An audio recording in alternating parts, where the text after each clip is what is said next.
Good evening, all, and welcome back to Dark Fears.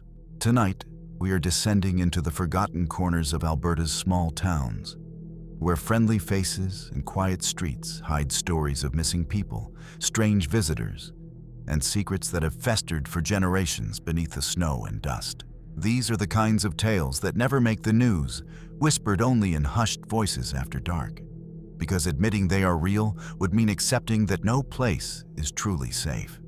If you are new here, make sure to subscribe to Dark Fears for daily true horror content that will keep you up at night. Hit that notification bell so you never miss when the darkness calls. Now, let us step into the shadows of the Alberta backroads and dying main streets, where civilization ends and terror begins. My name is Calvin Mercer, and this happened when I was 26, during a winter that felt like it wanted to erase the entire town of Stony Creek, Alberta, off the map. I worked nights as the assistant operator at the old grain elevator, the one that leaned slightly to the east like it was tired of holding its own weight. Most people in town avoided the place after dark, claiming it groaned like something alive. But I always figured that was just the wood shrinking in the cold. Back then, I needed the money, and I wasn't afraid of much. That changed fast. The shift started like any other, checking the conveyor belts, logging the moisture levels, waiting for trucks that rarely came. The thing about working alone in a building as old as that elevator is that the quiet never stays quiet. It shifts, it breathes, it feels like someone else is listening. About 2 hours into my shift, the temperature inside suddenly dropped hard enough that I could see my own breath hanging in the air. Something that had never happened before, not even in -40 weather. Then I heard it. A long, dragging sound from below the main floor, like something heavy being pulled across concrete. No one was supposed to be down there. And yet, the dragging continued, slow and patient, as dust rained down from the planks beneath my boots. That was the first moment I felt it, the certainty that I wasn't alone. I stood completely still, listening. The dragging sound stopped the second I stopped moving, like whatever was beneath me was matching my rhythm, waiting. The only thing I could hear was the faint hum of the fluorescent light above, flickering just enough to make the shadows pulse around the room. I told myself it was an animal, a raccoon maybe, or a stray dog. But animals don't move with intention the way this thing did. They scramble, they scurry, they panic. This sounded deliberate, heavy, slow, almost curious. I grabbed the long metal hook we used for clearing grain jams, thin protection, but better than nothing, and walked toward the basement access door on the far side of the elevator floor. The air got colder with every step, like the hatch was leaking winter straight into the building. When I reached the door, I noticed something I swear hadn't been there an hour earlier. Long scratch marks along the frame. Not claw marks. These were straight, deep lines carved into the wood, like someone had dragged metal across it over and over. Some cuts were fresh, pale against the aged timber. My breath caught in my throat. Before I could open the door, something tapped back. 3 slow, measured knocks from the other side. Not animal, not pipes, not the building shifting. Someone, or something, was signaling me. I stepped back instinctively, my hand shaking so hard the hook clattered against the floor, and that's when the door handle began to turn on its own. I froze. My mind raced, trying to rationalize what I was seeing. Doors don't turn on their own. I've fixed these hinges a dozen times. They're rusty, sure, but never this alive. The handle twisted slowly, deliberately, and then stopped. Silence. My heart pounded so hard I thought it would echo through the elevator shaft. I took a cautious step forward, hook raised. Hello? My voice sounded small, swallowed by the cavernous structure. No answer. Only that dragging sound again, just beyond the hatch. Closer this time. The scratches on the door were freshening, as if whatever was inside was sharpening itself against the wood. I realized I could smell it now. A damp, metallic scent, like rust and blood mixed with cold stone. My stomach turned. Then a whisper. Low, guttural, almost like it was coming from inside my own chest rather than the basement. You shouldn't be here. I stumbled back. My mind screamed to leave, but curiosity, or foolishness, kept me rooted. I glanced around for a flashlight, finally spotting a thin beam in the corner. The first flick of light barely penetrated the darkness below the hatch, but it revealed movement. Something hunched, shifting, too big to be human. Before I could focus, it vanished. Just like that. No sound, no drag, nothing. Just a cold, empty darkness waiting below. I realized then I had no choice. I had to descend, or face whatever was down there by just standing above it. I grabbed the flashlight and hooked the chain ladder dangling into the basement. Each rung groaned under my weight as I descended, the smell growing stronger with every step. Metallic, damp, almost alive. The beam flickered across walls stained with age and neglect, revealing old sacks of spoiled grain, broken tools, and clawed handprints on the concrete. Fresh, deep, smeared. My stomach flipped. The dragging sound returned, louder. Somewhere to my left, something shifted. I swung the flashlight, catching a glimpse of a pale, elongated figure hunched near the far wall. Its movements were unnatural, like it had more joints than a human, more reach. And the eyes, they reflected the beam with an intelligence that froze me in place. I whispered, "Who? What are you?" The figure didn't answer, but tilted its head slowly, curious, deliberate. Every instinct screamed to run, but there was nowhere to go. The hatch above seemed miles away. Then it moved toward me, gliding rather than walking, silent on the concrete. I could hear my own pulse hammering in my ears, see the frost from my breath hanging in jagged clouds in the freezing basement. I felt trapped, exposed. Something about this place felt alive, like it had been waiting for me all these years. And now it knew I was here. My mind screamed one word: run. But my legs wouldn't obey. I forced my legs to move, stepping backward toward the ladder. The figure glided silently, never breaking eye contact. Its limbs seemed too long, bending at impossible angles, as though gravity itself obeyed it differently. Every instinct told me to scream, but my voice was gone, swallowed by the cold, by the oppressive silence of the elevator. I reached the bottom rung and started climbing, but the figure advanced with impossible speed. My hands trembled on the cold metal. The dragging sound wasn't coming from it now. It was everywhere, echoing in the walls, in the ceiling, in my skull. Dust and small debris fell from the beams above, like the building itself was warning me. Halfway up, I caught sight of something else. Old photographs tacked to the wall, yellowed and curling at the edges. Faces of people long gone stared out, eyes scratched over with deep gashes, as though someone had tried to erase their souls. A whisper brushed my ear. "You'll join them." I flinched, nearly losing my grip. By the time I reached the hatch, the figure was right below me, its grotesque form stretching toward the opening, hands like spindly claws. I swung the hook, hitting it hard. It let out a sound, not human, not animal, just pure rage and hunger. With a final burst of strength, I pulled myself up and slammed the hatch shut, my heart pounding, chest heaving, sweat freezing in the Arctic cold of the elevator. I thought I was safe. I wasn't. I pressed my back against the hatch, trying to slow my frantic breathing. Silence.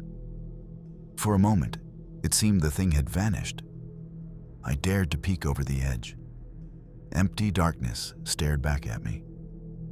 But the air felt wrong, heavy, pressing, like the elevator itself was watching. I realized then the scratching didn't stop at the basement. The walls of the elevator shaft vibrated faintly, and somewhere below, something was moving, dragging again, echoing across the steel beams and wooden floors. I grabbed my phone, the weak battery barely able to light the room, and started documenting. If anyone ever found this, they would know what happened. The light caught something near the conveyor belts, a shadow moving in jerky, unnatural steps. I froze, heart hammering. The shadow slowed, crouched, and then darted out of sight, leaving a trail of frost where it touched the floor. That wasn't human. Not any human I'd ever seen. I tried calling out, but only a hoarse whisper came from my lips. And then I heard it clearly for the first time.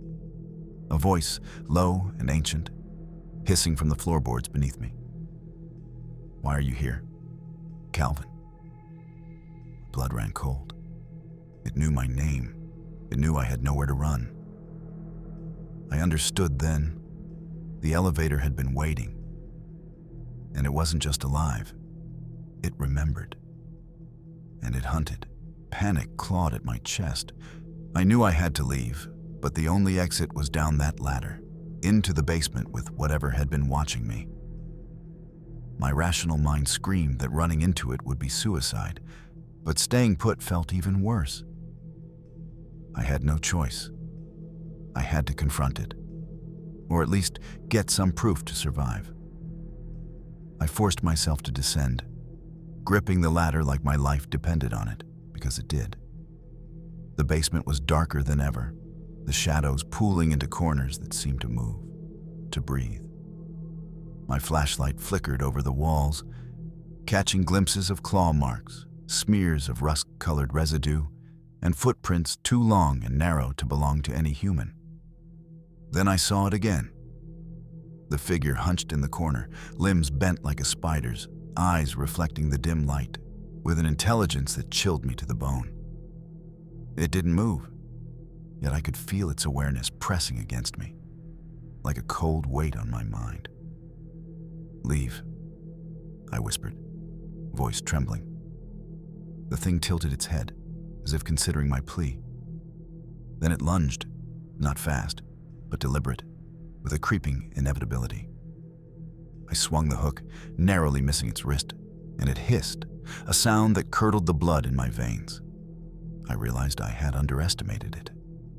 Every instinct, every warning from the townspeople who avoided the elevator, was screaming the same truth. This was not a thing to reason with. I ran. Well, I swung and climbed, moving as fast as my shaking limbs would allow. The creature didn't chase in the conventional sense. It didn't need to. The basement itself seemed to shift, guiding me, corralling me toward the walls. The dragging and whispers echoed in every corner, bouncing off the steel beams, warping the sound until I couldn't tell where it was coming from. I grabbed a heavy steel beam lying nearby and swung blindly, striking something with a wet crunch. A hiss of fury erupted, and the shadow disappeared, leaving the cold, empty basement in its wake. My heart pounded, yet my rational mind questioned if I had actually hit it, or if it had let me think I had. I climbed the ladder once more, each rung a life-or-death gamble. When I finally reached the hatch and forced it open, I slammed my shoulder against it and scrambled onto the main floor. Silence greeted me. The building groaned, settling back into its own age and weight, as if nothing had happened. But I knew better. The photographs on the walls, the whispers, the dragging. It was still down there, waiting, patient. I backed out, heart hammering, never once looking down, my breath freezing in the sub-zero Alberta night. The town lights were distant, but I saw them now as something familiar, almost comforting. Almost. I knew one thing. I would never return. Not ever. I ran through the snow-covered yard outside the grain elevator, not daring to look back. Every instinct screamed that it was watching, waiting. But the darkness seemed to hold me in a fragile silence. My boots sank into the icy snow, leaving a trail I hoped it couldn't follow, or didn't care to follow. Once I reached my truck, I fumbled with the keys, hands numb from cold and fear. The engine roared to life, and I didn't stop to look at the elevator again. But in my peripheral vision, I thought I saw a figure on the roof, hunched, watching, waiting. Impossible, I told myself. It had to be the shadows, the frost, the exhaustion. I drove straight to the next town over, not stopping until I reached the first 24-hour diner I knew. Inside, I tried to calm my shaking hands, the fluorescent lights harsh and unwelcoming. I explained to the waitress that I had seen something, and she gave me a long, sympathetic look. She knew. Everyone in Stony Creek knew.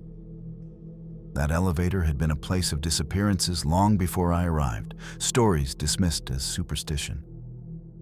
I realized then that my encounter wasn't unique. It was inevitable. The building, the creature, the dragging, it had claimed others, and it would claim more.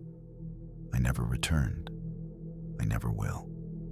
And sometimes, late at night, I swear I hear the dragging again, carried by the wind from that cursed place. Weeks later, I tried to warn others. I called the local authorities, explained the dragging, the shadow, the whispers. They smiled politely, told me the building was abandoned, that no one had reported anything unusual. But I knew better. The grain elevator had a memory. It remembered. I started hearing from others, former workers, townspeople who had been too afraid to speak. They told me of things moving in the shadows, of unexplained sounds, of those who had vanished without a trace. Some had seen the same pale figure. Others only heard the dragging and whispers that chilled the blood. None of them had returned. None of them would. I don't talk about it much anymore. Friends and family think I've exaggerated. They haven't seen it. They haven't felt it breathing down their necks in the darkness, felt the knowledge that it knows you, that it remembers your name. Even now, when I drive past Stony Creek, I can see it in the distance, the leaning silhouette of the elevator, a monument of dread. And sometimes, just sometimes, I hear it again, that dragging, patient, deliberate, echoing across the frozen Alberta plains. I survived, but the memory never leaves. Some places are meant to be left alone. This was one of them. And the creature under the grain elevator, it's still waiting. My name is Leah Thompson, and this happened the summer I turned 24. I had taken a temporary job as a campground caretaker at Ghost Lake, Alberta, a small, almost forgotten body of water tucked between dense forests and rolling hills.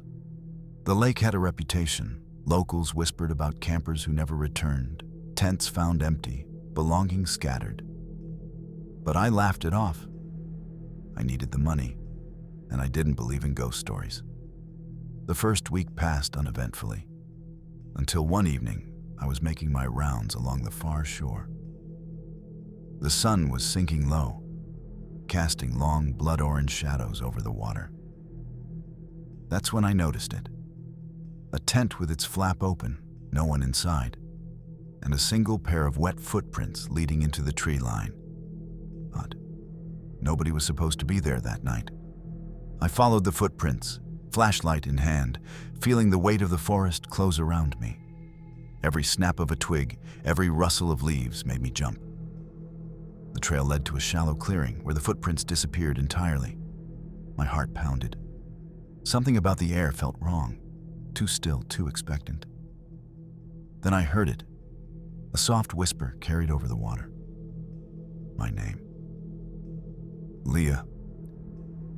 I froze. No one should have known I was here. And yet the voice was unmistakable, close, intimate, and chillingly real. My breath caught in my throat. I spun around, shining my flashlight across the trees, but there was nothing. Just the lake, smooth and reflective, and the shadows stretching between the trunks. My mind raced. Could it have been a prank? Another camper trying to scare me? I told myself yes, but the whisper had sounded far too real, too close. I took a cautious step forward, following the trail where the footprints had vanished, my flashlight cutting through the dense underbrush. The forest smelled damp, earthy, and something else, like decay hidden beneath the moss. Every rustle of leaves, every snap of a twig made my heart jump. The whisper came again, low and deliberate, echoing as if it were carried by the trees themselves. Leah, come closer. I froze, gripping my flashlight like a lifeline. The hair on my arms stood straight up. I could feel a presence, watching me, waiting. The shadows seemed to shift and pulse, forming shapes at the edges of my vision. Something moved behind a thick cedar tree, too tall to be human, too silent to be an animal. I swallowed hard, my instincts screaming to run.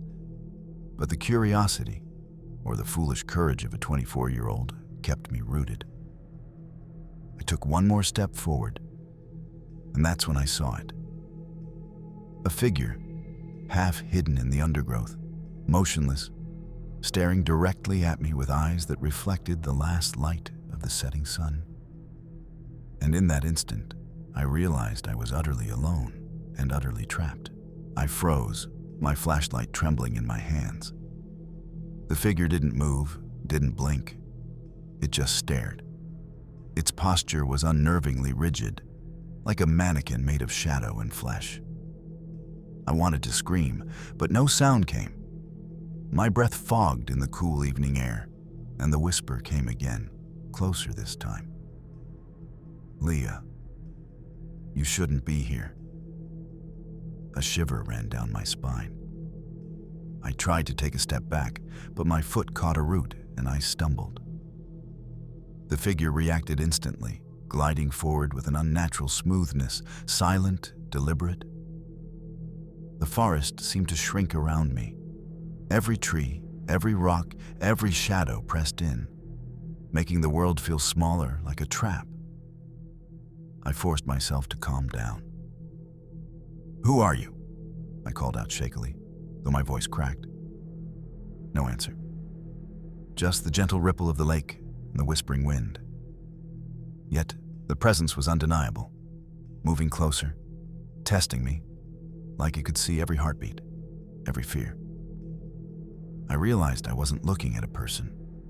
Something about its shape, its stance, defied logic. Its limbs were too long, its head slightly too large, and the reflective glint of its eyes. Impossible. The whisper grew louder, now coming from all directions, wrapping around me like icy fingers. "You belong here." I backed away, nearly tripping again, desperate to reach the campsite. But the forest had changed. The trail, the footprints, even the path back. All gone. I spun in a panic, trying to retrace my steps, but everything looked different. The trees seemed taller, the shadows darker, the forest thicker. It was as though the lake had swallowed the path I had taken. I called out, hoping someone, anyone, would answer. But the only sound was the soft lapping of water against the shore. Then I heard it, the dragging. Not footsteps, not leaves crunching, but a heavy, deliberate scraping sound approaching from all sides. My flashlight flickered wildly, casting grotesque shadows across the trees. I tried to run, but my legs felt sluggish, uncooperative, as if the ground itself was holding me back. Suddenly, a branch snapped just behind me. I whipped around, and the figure was closer. Its head cocked unnaturally to the side, studying me like prey, limbs bending in impossible angles. Its movements were deliberate, slow, patient, and the air around it seemed to distort.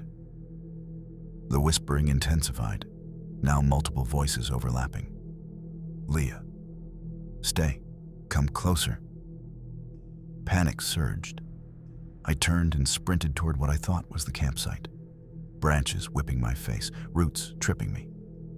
The dragging followed, echoing in the darkness, never faltering, never letting me forget it was there. By the time I stumbled into a small clearing, I realized with horror that the campsite was gone. Tents, chairs, even the fire pit had vanished, as if the forest had never allowed them to exist. And in that clearing, the figure waited, patient, deliberate, and impossibly still. I stumbled to a halt in the clearing, gasping for breath, flashlight shaking so violently it barely illuminated the forest. The figure didn't move, but I could feel it watching, every inch of me under its gaze. The whispers had multiplied now, layered over one another, echoing through the trees. "You cannot leave. You belong here." I tried to back away, my mind screaming at me to run. But the forest itself seemed to shift, reshaping the paths I thought I knew. Every tree looked the same, every shadow the same, as though the woods were deliberately disorienting me. Panic surged, freezing my limbs with every step I tried to take. I gripped my flashlight like a weapon and stepped forward, forcing myself to confront the figure. It didn't flinch, didn't react, just studied me. Its head tilted unnaturally, eyes reflecting the fading sun like twin shards of ice. Then, with a speed that defied physics, it vanished into the shadows. A rustling behind me made me whirl around. More shapes. Figures like the first emerged from the trees, their forms tall, spindly, distorted. They didn't make a sound, but the forest seemed alive with their presence, pressing in, tightening around me. I realized in horror that I wasn't just trapped, I was surrounded. And the whispers grew louder, chanting my name as if the forest itself was conspiring to keep me here forever. I ran blindly, branches slashing my face and snagging my clothes, the forest floor uneven and treacherous. The whispers followed, persistent, overlapping, impossible to ignore. They knew my name, they knew my fear, and they were patient, relentless. The figures didn't chase in the conventional sense. They glided, appearing at the edge of my vision, then vanishing, always ahead, always waiting. Somewhere in the distance, I heard water lapping. My heart leapt. The lake. If I could reach it, maybe the open water would break whatever spell the forest had on me. I sprinted toward the sound, boots sinking into wet earth, breath burning my lungs. When I reached the shore, the lake looked peaceful, almost normal. But the air was heavy, oppressive, charged with something ancient. I froze, staring at the reflection in the water, and my blood ran cold. Multiple pale figures hovered at the edge of the trees, motionless, staring at me. The water itself seemed to ripple unnaturally, as if responding to their presence. I whispered a prayer under my breath, forcing myself to move. I stepped toward my canoe, but a hand, thin, elongated, impossibly pale, emerged from the shadows, blocking my path. The whispers merged into one voice, commanding, "Stay. Stay forever." I realized then, with crushing certainty, that the lake had claimed those who entered its depths. And now it wanted me. I froze, heart-hammering, staring at the pale hand that emerged from the shadows. Its fingers were too long, bending at impossible angles, the skin unnaturally pale against the dark forest. I wanted to scream, but my voice refused. My feet felt rooted to the ground. Then, the figures at the edge of the trees stepped forward, moving silently, gliding rather than walking. Their heads tilted unnaturally, like marionettes controlled by some unseen hand. The whispers grew louder, overlapping into a singular, menacing chant. Leah, belong. I knew I had to act.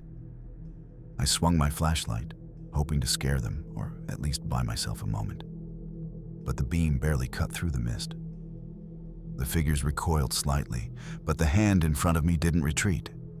It hovered, deliberate, patient. Instinct took over. I dove to the side, scrambling toward my canoe.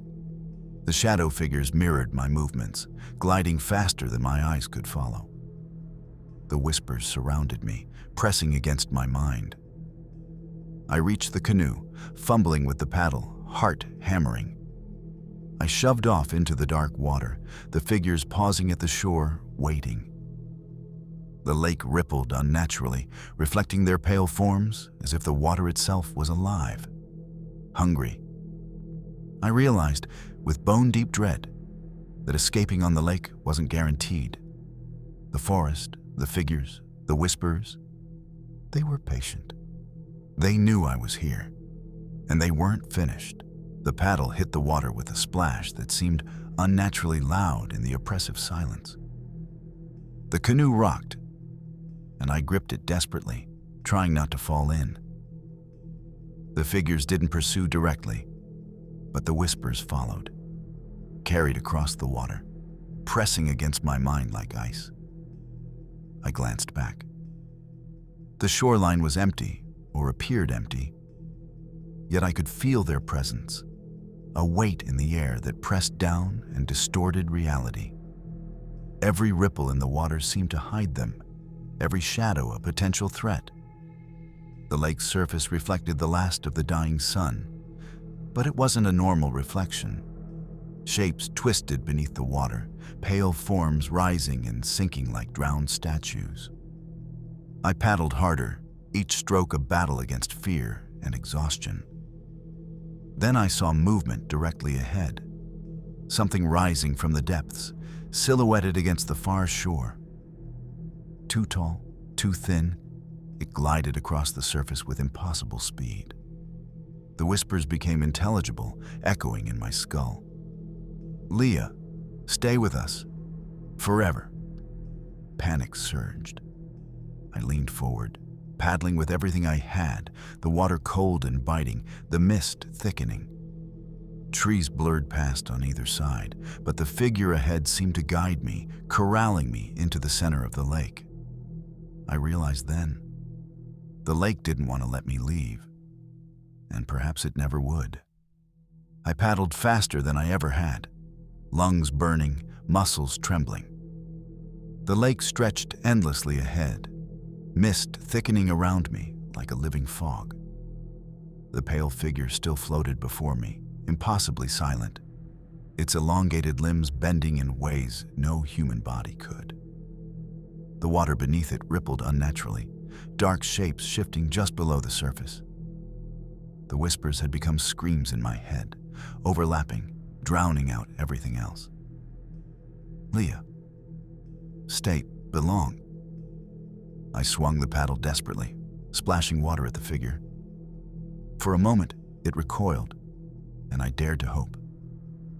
But then, the mist swirled violently, and it reappeared closer, its eyes reflecting a cold, predatory intelligence. The lake itself seemed alive, pulling at the canoe, resisting my escape. I shouted for help, but the sound vanished into the fog. Every instinct told me I was not alone, that the forest, the lake, and the figures had conspired together. The shoreline had vanished, replaced by an endless expanse of water and shadow. My heart pounded in my chest. The realization hit me like ice. If I didn't find solid ground soon, I would become part of the lake's legend, the next disappearance whispered among locals, the next story about Ghost Lake, Alberta. I spotted a faint glow ahead, a small patch of shore bathed in the dim light of lanterns from another campsite. Desperation fueled my strokes. The figure followed, gliding effortlessly across the water, closer with every heartbeat. As I reached the shore, the forest seemed to breathe around me, the whispers turning to a low hiss that followed me even onto solid ground. I stumbled out, gasping, soaked and shaking, and collapsed near the lanterns. The campers were nowhere in sight. The clearing was empty, as if I had arrived too late. I glanced back at the lake. The figure was gone, or hidden, but the water rippled unnaturally, like it was breathing. I realized that even now, long after I left Ghost Lake, its presence lingers in my dreams. The whispers, the dragging beneath the water, the patient, intelligent eyes, they never leave.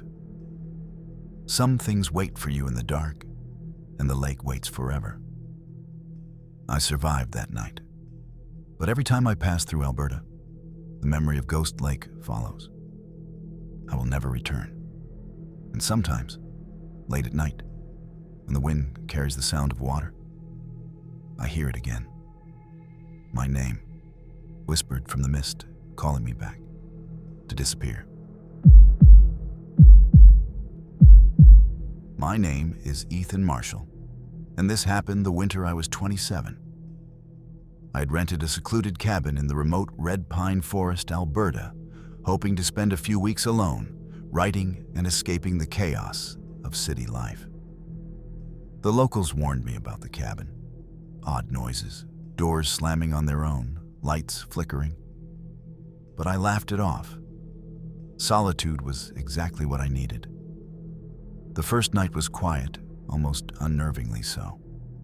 Snow fell silently outside, blanketing the forest in white, and the cabin creaked only occasionally under the weight of ice on the roof. I settled in with a fire roaring in the hearth, my laptop glowing in the corner, when I heard it, a slow, deliberate knock at the front door. I froze. Nobody was supposed to be here. I peeked through the frosted window. Nothing. No footprints in the snow, no sign of anyone. Thinking it was a branch hitting the cabin, I dismissed it and returned to my work. Minutes later, the knock came again, louder, closer, as if someone was testing the door. My heart raced. The firelight cast long shadows across the walls, flickering unnaturally. Then I heard a whisper, barely audible, curling around the room. "Ethan, you shouldn't be here." I spun around, firelight reflecting off the wooden walls, but the cabin was empty. Yet the presence was unmistakable. Something, or someone, was inside with me. My hands trembled as I grabbed the nearest object, a heavy iron candlestick, and crept toward the door. Every step echoed unnaturally in the small cabin, and the temperature seemed to drop, my breath visible in ragged clouds. The knock came again, softer this time, almost teasing, echoing from the wooden planks as if the cabin itself was alive. I reached the door and pressed my ear to it. Silence. Then, the whisper returned, closer, almost in my ear. "You can't leave." I stumbled backward, my heart hammering. I tried the lock. It was fine, sturdy. But the sensation of being watched intensified, as if invisible eyes were scanning every inch of the room. I turned, shining my flashlight into the corners. Shadows danced unnaturally, stretching and shrinking, twisting as if they had a mind of their own. Then I heard it. A soft, dragging sound from the hallway behind me, like something heavy moving across the floor. My stomach turned to ice. Slowly, the hallway door creaked open on its own, revealing nothing but darkness beyond. I stepped forward, gripping the candlestick, every nerve screaming to run. Yet something compelled me to investigate. The air smelled faintly of smoke and decay, and I could see the faint outline of a figure at the far end of the hallway. Tall, hunched, shifting in the firelight, and impossibly still. For the first time, I understood. This cabin wasn't just haunted, it was alive, and it was aware of me. I froze, gripping the candlestick until my knuckles turned white. The figure didn't move, didn't breathe, or at least I couldn't see it. The firelight flickered across its shape, casting shadows that twisted unnaturally on the walls. My mind raced. Was it human? Some deranged trespasser? Impossible. The windows were locked, the snow outside untouched. A soft dragging noise came from the floorboards, closer now, deliberate, methodical. Each step echoed like a drumbeat in the cabin, vibrating through my chest. I swung the candlestick in front of me, but the figure remained perfectly still. Then it whispered my name, low and deliberate, each syllable curling around my spine. Ethan. Stay. Forever. Panic surged. I backed toward the living room, trying to keep the candlestick between me and the figure. The shadows in the corners seemed to twist independently, forming shapes that stretched toward me, fingers of darkness reaching out. My rational mind screamed that it wasn't possible, but the instinct for survival overpowered logic. I reached for my laptop, desperate to call someone, anyone. But the screen was dead. The fire sputtered violently, sending sparks across the floor. The whispering intensified, overlapping with new voices I hadn't heard before, chanting in unison, pressing into my mind. I realized then, the cabin didn't just haunt. It watched, remembered, and prayed. And now, it had me firmly in its grasp. I stumbled toward the bedroom, hoping for some refuge. But the cabin seemed to stretch unnaturally. The hallway elongated, the walls closing in, as if the building itself was alive, reshaping around me. The whispers followed, echoing through the wooden beams, overlapping with dragging sounds from above and below. I reached the bedroom door and slammed it shut behind me. Leaning against it, chest heaving, sweat freezing on my skin despite the cold. The fire sputtered in the living room, and I could see shadows moving under the crack of the doorway. Something was waiting. Patient, deliberate. A low creak behind me made me whirl around. The window, frosted and locked, rattled violently. I stepped back, realizing with horror that the room wasn't just haunted, it was alive, reacting to my presence, aware of every move I made. The shadows inside the room twisted, pooling in corners, then forming a vague shape. A hunched, elongated figure, impossibly tall, head tilted unnaturally. It didn't speak, it didn't move. Yet I could feel its awareness pressing against me, cold and tangible. The dragging from the hallway grew louder, now accompanied by soft, wet, scraping sounds beneath the floorboards, as if something, or multiple somethings, were shifting just below. I pressed my back to the wall, shaking uncontrollably. Whatever was in this cabin, it wasn't human, and I had no idea how to survive the night. I backed into the corner, clutching the candlestick like it could somehow protect me. The shadows in the room shifted independently, curling and stretching along the wooden walls, forming shapes that resembled hands, claws, and elongated faces. The whispers intensified, now overlapping into a chorus, chanting my name, pressing into my skull like icy fingers. The dragging noise grew louder, coming from the floorboards beneath me, deliberate and rhythmic, as if whatever was down there was aware of every heartbeat, every breath. I realized with terror that the cabin itself was alive, reshaping its walls, twisting its hallways, and guiding me like prey in a trap. I stumbled toward the closet, hoping to barricade myself or at least find refuge. But the door wouldn't budge. The shadows pooled closer, unnaturally fast, forming the vague outline of the hunched figure. Its eyes, or what I assumed were eyes, glimmered in the faint light, reflecting a cold, intelligent awareness. A sudden, wet scraping sound erupted from behind the walls, making me spin. I caught a glimpse of another figure, taller, thinner, sliding along the edge of the ceiling like a predator stalking me. My heart slammed in my chest. I realized that this was no ordinary haunting. Every instinct screamed it.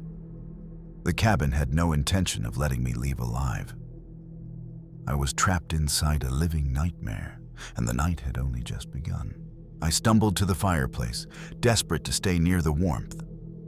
But the shadows followed, reaching toward me with impossible speed. The whispers became intelligible, overlapping voices that seemed to emanate from the walls themselves.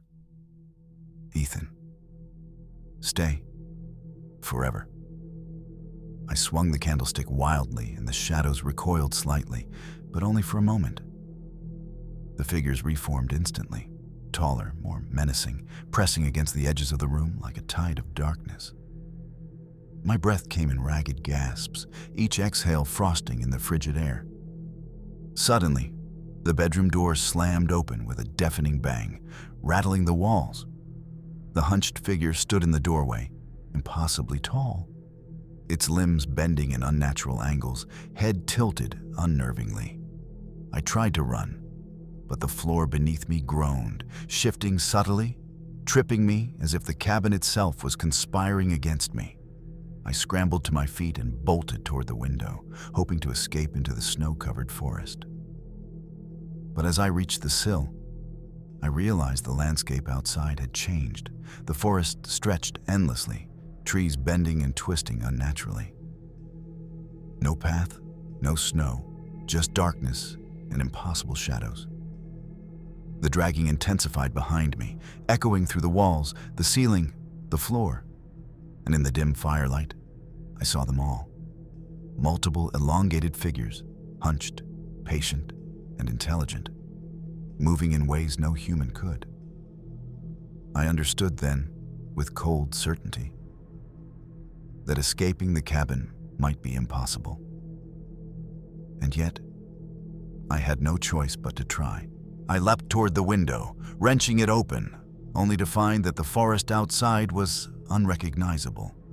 The snow-covered trees were twisted, branches curling unnaturally, forming shapes that resembled the hunched figures in the cabin.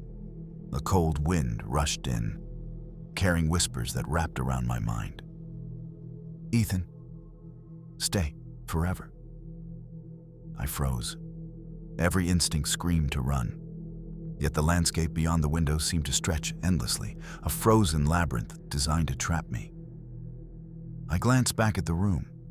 The figures had multiplied, filling every corner, moving with deliberate, unnatural grace. Their limbs bent in impossible angles, shadows crawling along the walls, the ceiling, the floor, merging and twisting into one dark entity.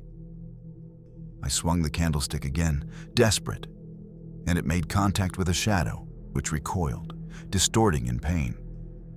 Or maybe anger. The whispering intensified, a chorus of voices chanting in unison, pressing into my skull like icy fingers.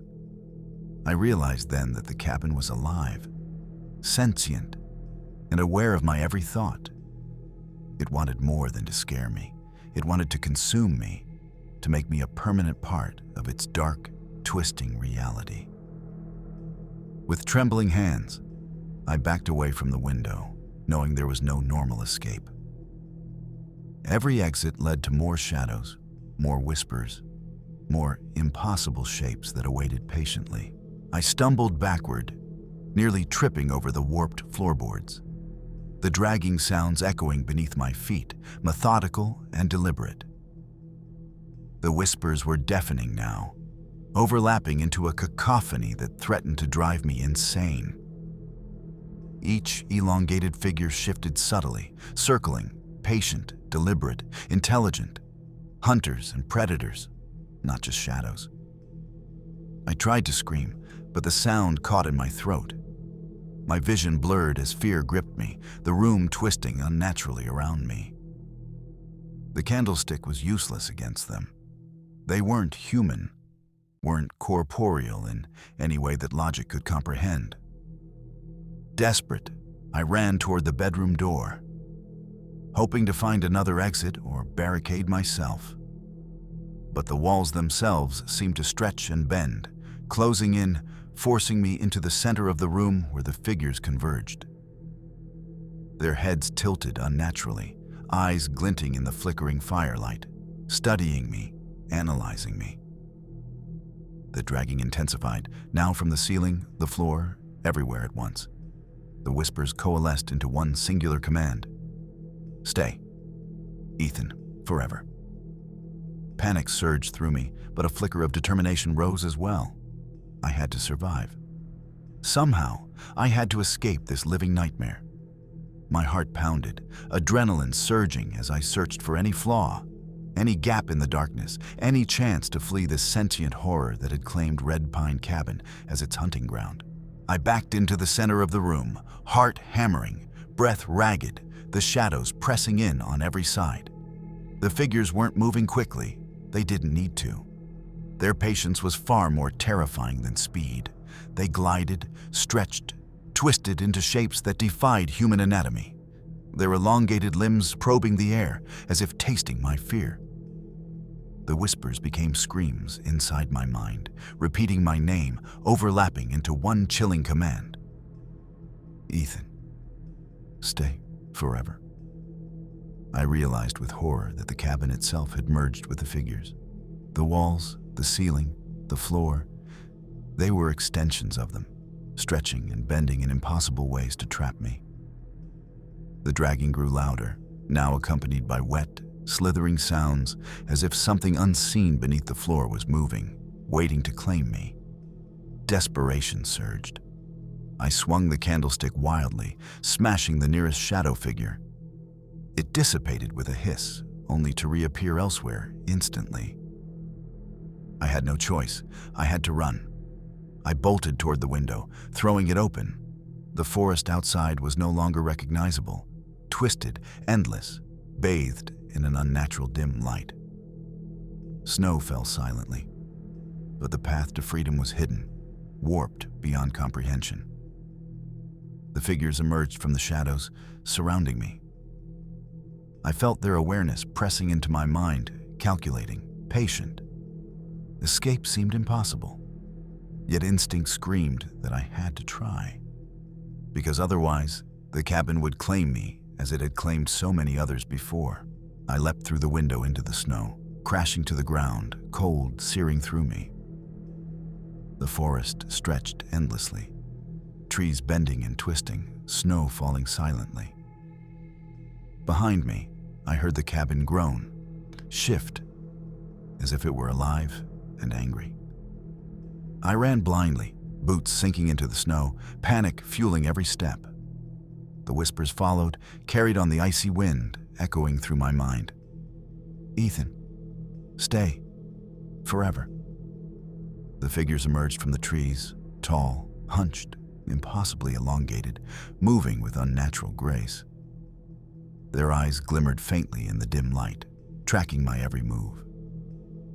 The dragging sounds echoed from the ground beneath me, the snow-covered forest, everywhere at once. I stumbled across the frozen river, heart hammering, lunging toward what I hoped was freedom. Behind me, the shadows paused at the tree line, patient, deliberate, observing. The cabin was gone, replaced by twisted forest that seemed to warp reality itself. I collapsed on the far bank, breathless, frostbitten, but alive. The whispers faded slightly, yet lingered in my mind. I had escaped Red Pine Cabin, but the memory, the presence, the awareness followed me. Every night, every shadow, every creak in the dark brings it back. I know the cabin waits, patient and hungry, ready to claim the next soul foolish enough to enter. And sometimes, in my dreams, I hear the whispers calling me back.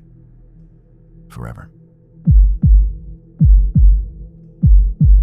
My name is Clara Thompson, and this happened the summer I was 22. I had always been fascinated by abandoned buildings and the stories they held.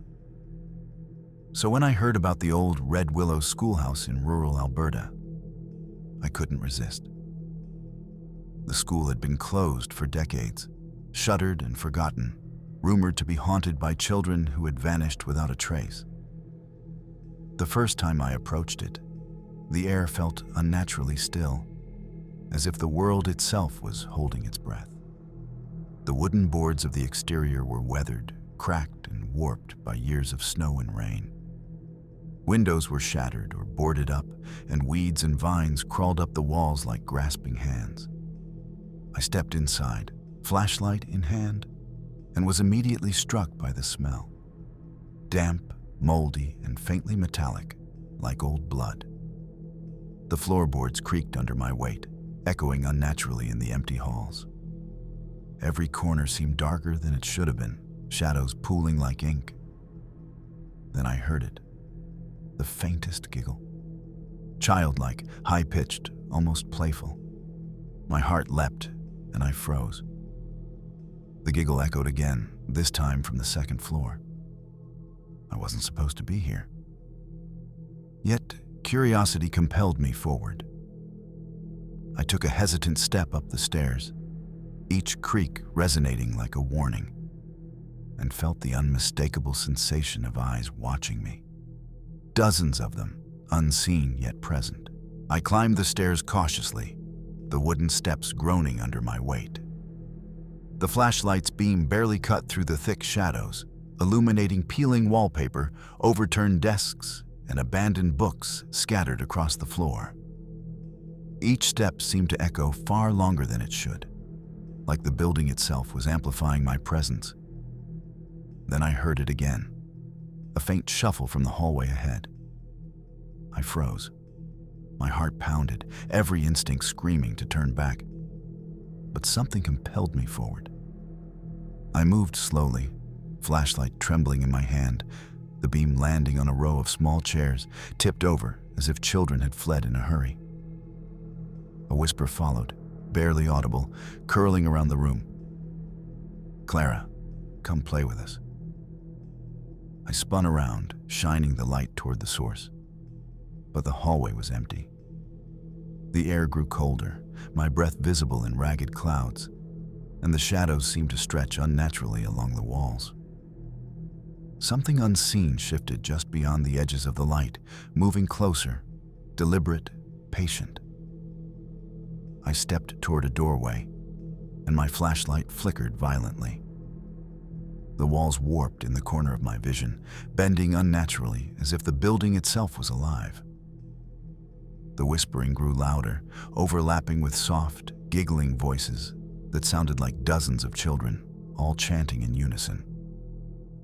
I realized, with a chill that crawled down my spine, that this schoolhouse wasn't abandoned in the way I thought. It was alive, and it was aware of me. I stepped into the main hallway, flashlight shaking in my hand. The air was thick, damp, and smelled faintly of old chalk and rust. Shadows pooled unnaturally in corners, stretching along the walls, elongating as though aware of my movements. The giggling had stopped, replaced by a low, whispering chorus that seemed to emanate from the walls themselves. I reached a classroom at the end of the hall. The door was ajar, creaking slightly as if inviting me in. Inside, desks were arranged neatly, though coated with decades of dust. On the blackboard, faint chalk marks spelled out something I couldn't immediately read. The whispers grew louder, overlapping with soft footsteps on the floor behind me. I turned sharply, flashlight sweeping the room, but it was empty. Yet I could feel eyes, hundreds of them, watching, observing, waiting. My heartbeat thundered in my chest. The air was icy, and a sudden draft slammed the door behind me. I rushed to open it, but it wouldn't budge, and the whispers became intelligible, chanting, "Stay, stay forever." Panic surged.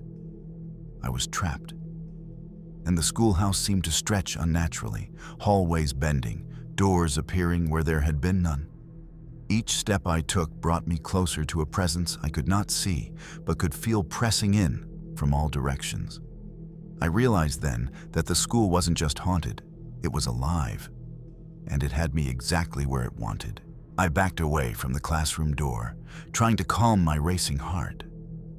But the whispers followed, overlapping, echoing through the hallway like a storm. Every creak of the floorboards sounded amplified, each one making me flinch. The air grew colder, and frost began to form on the windows, despite it being summer. I turned toward another doorway, hoping for an exit, and froze. The room appeared normal at first, but as I stepped closer, the walls twisted subtly, bending unnaturally. Shadows pooled in the corners, elongating into humanoid shapes with heads tilted unnaturally, watching me. The whispers intensified, chanting my name, curling around my mind like icy tendrils. A sudden giggle erupted from behind a pile of overturned desks. My flashlight flickered violently, illuminating dozens of small, pale figures standing silently in the far corner. They didn't move, but I could feel their awareness, their focus, their intent. The dragging sound started again, slow and methodical, coming from beneath the floorboards. The figures remained motionless, yet the sensation of being observed pressed into me, unrelenting. I backed toward the hallway, realizing with mounting dread that the schoolhouse had no intention of letting me leave.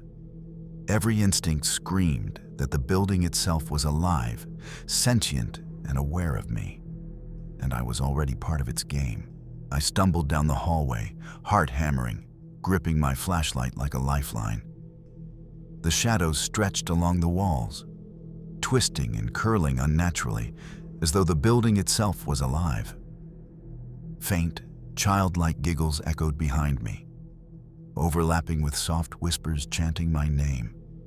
Every step made the floorboards groan beneath me, dragging sounds echoing through the hollow structure like the heartbeat of the school itself. I reached the library, hoping for refuge, but the sight inside froze me in place. Dust-covered books floated slightly above the floor, shuffling back and forth, rearranging themselves as if guided by unseen hands.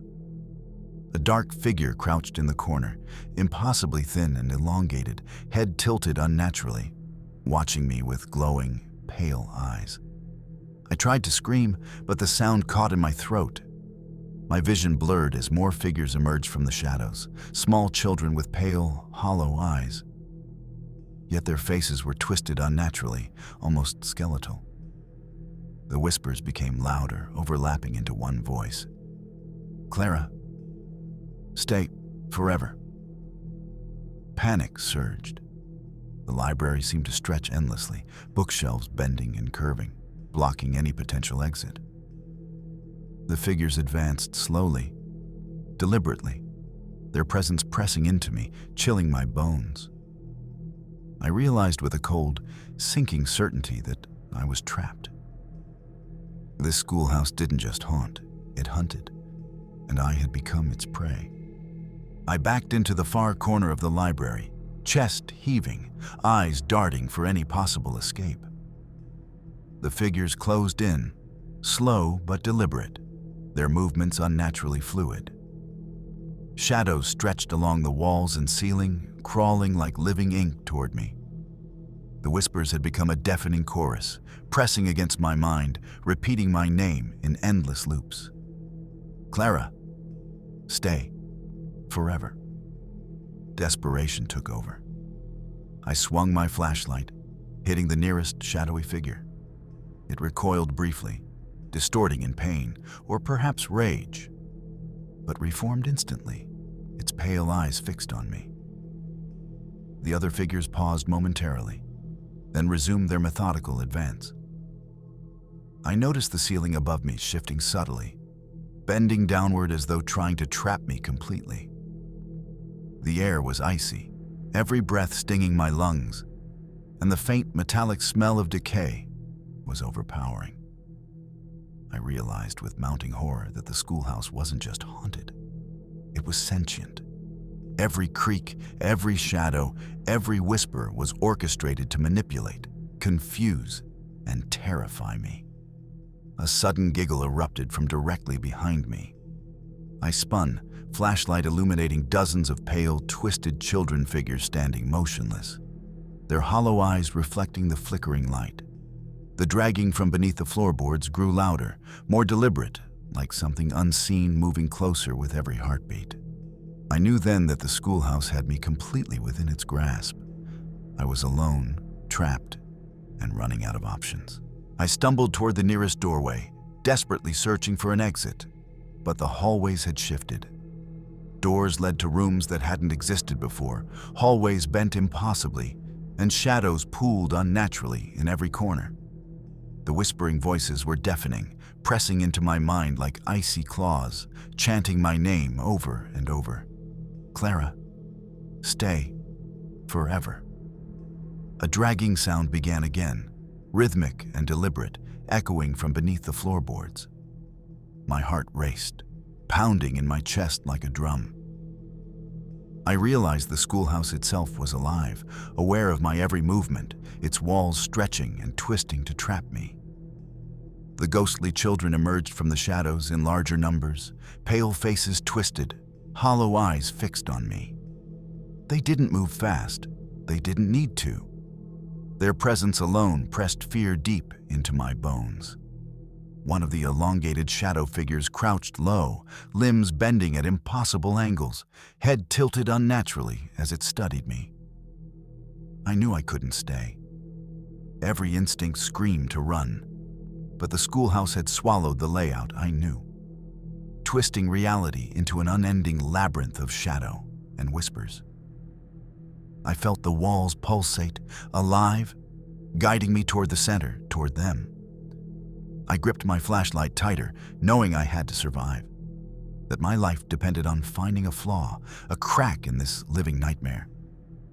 And yet, the more I tried to escape, the closer the shadows drew. Patient, deliberate, intelligent. I ran blindly, following instinct more than anything, my flashlight beam cutting through the thick shadows. Every step echoed unnaturally, the dragging beneath the floorboards matching the rhythm of my pounding heart. The hallways stretched infinitely, walls bending, doors appearing and disappearing, as though the building itself were alive.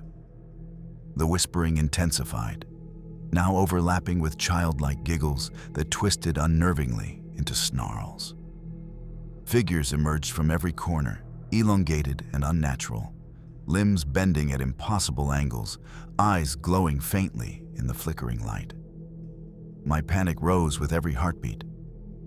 I reached what I hoped was a stairwell and bolted upward, but the steps creaked under my weight, shifting subtly as if attempting to throw me off balance. The ghostly children were in pursuit, silent yet pressing, moving with an awareness that defied human comprehension. A tall, hunched figure appeared ahead, blocking my path, limbs twisting in unnatural ways. Its head tilted unnervingly, and I could feel its intelligence, patient and calculating, probing my mind. The dragging sounds now came from above as well, echoing in harmony with those below. I realized with chilling certainty that the schoolhouse had trapped me entirely. Every corridor, every room, every shadow meticulously orchestrated to ensure I could not leave. Yet, a spark of determination surged. I had survived this long. An instinct screamed that if I could just find a way, I might escape the sentient horror that had claimed Red Willow Schoolhouse as its own. I bolted into what I hoped was an exit hallway, but the walls had shifted again. Doors led to rooms that didn't exist before, and the ceiling seemed to stretch higher, impossibly tall. making the building feel infinite. The whispers and giggles surrounded me, pressing into my mind from every direction. The pale children emerged in greater numbers, standing perfectly still, yet watching with hollow eyes. One of the elongated shadow figures moved deliberately toward me, its limbs bending unnaturally, head tilted at an impossible angle. The dragging beneath the floorboards intensified, echoing like a heartbeat that matched my own. I stumbled over a warped floorboard, catching myself against the wall, and realized the schoolhouse was aware of my every move. Each creak of the floor, each flicker of light, each shadow was a trap designed to terrify, confuse, and ensnare me. The whispers became coherent. "Stay, Clara, forever." Panic surged. I turned, flashlight illuminating dozens of figures, all patient, watching, pressing closer. My mind screamed for a way out, and I noticed a faint light through a doorway ahead, possibly the front exit. Summoning every ounce of courage, I sprinted toward it, ignoring the stretching shadows, ignoring the icy hands of fear crawling along my spine. I burst through the doorway, stumbling into the sunlight outside. The schoolhouse loomed behind me, silent now, but I could still feel its awareness pressing from within. I collapsed on the overgrown lawn outside the schoolhouse, trembling, chest heaving, tears freezing on my cheeks. The whispers had faded, replaced by the soft rustle of wind through the trees. The schoolhouse behind me looked abandoned once more, silent, still, yet I could feel its presence, patient and aware. I looked back at the windows, half expecting to see shadowy figures watching, but there was only darkness. Yet in my mind, I could hear the faint giggling, faint whispers, reminding me that the building had not let go. It had merely released me for now. I stumbled to my car, still on edge, glancing constantly over my shoulder. Every shadow in the surrounding trees seemed alive. Every gust of wind, carrying echoes of the schoolhouse's twisted intelligence. I knew deep down that I had escaped physically, but a part of me would remain trapped forever in that sentient, horrifying place. Even now, years later, I can't walk past an abandoned building without feeling the eyes on me, without hearing faint whispers calling my name. The Red Willow Schoolhouse doesn't forget. It doesn't forgive. And it waits, patient, cunning, hungry, for the next curious soul foolish enough to enter. I survived. But the shadows of that schoolhouse, the awareness and the childlike voices, will haunt me for the rest of my life. My name is Daniel Reed, and this happened the summer I was 19. I had inherited a small plot of land in a remote part of Alberta, known locally as Black Hollow. The locals avoided the place, whispering about the farm's dark past. Families who vanished without a trace, livestock found mutilated, and strange, unexplainable noises that echoed across the fields at night. I, being skeptical and adventurous, dismissed the warnings as superstition. The first night I stayed in the farmhouse, the air felt unnaturally heavy, pressing down on me like a weight. The house was old, creaking with every gust of wind, and the windows rattled as if something wanted to get in. I brushed it off, attributing it to age and the isolation of the land. Around midnight, I awoke to silence, an unnatural silence that made the creaking of the floorboards sound deafening. Then I heard it, the faintest whispering carried on the wind, coming from the barn. My curiosity got the better of me. I grabbed a lantern and stepped outside, the cold air stinging my lungs. The field stretched endlessly, bathed in moonlight, yet something felt wrong. The shadows moved unnaturally, shifting and stretching despite the calm night. The barn door creaked open slowly, though I hadn't touched it. A foul metallic smell wafted out, making my stomach turn. I realized, in that instant, that the farm was not abandoned in the way I had thought. Something was here, waiting, aware of my presence. I approached the barn cautiously, lantern held high, every nerve in my body screaming to turn back. The wooden door creaked as I nudged it open, revealing darkness that seemed impossibly deep. The smell hit me again, metallic like blood, mixed with decay. My stomach churned, but I forced myself forward, stepping onto the creaking wooden floor. Inside, shadows clung to every corner, pooling unnaturally and stretching along the walls. My lantern flickered, casting brief, distorted images across the hay-strewn floor. Then I saw it, a set of tracks leading toward the back of the barn. They were human, or had been, but the impressions were elongated, grotesque, as if the person or thing that made them had limbs that bent unnaturally. A whispering hiss echoed from the rafters. "Daniel, don't leave." I froze, my heart pounding in my chest. My instincts screamed at me to leave, but curiosity and fear combined to push me forward. I noticed movement in the shadows, small, fleeting, like figures darting just beyond the light of the lantern. The temperature dropped sharply, my breath fogging in front of me. Then came a low dragging sound, deliberate and slow, coming from the hayloft above. I strained to look up, but the darkness swallowed everything. Something was watching me, aware of every step, every heartbeat. The realization hit like ice.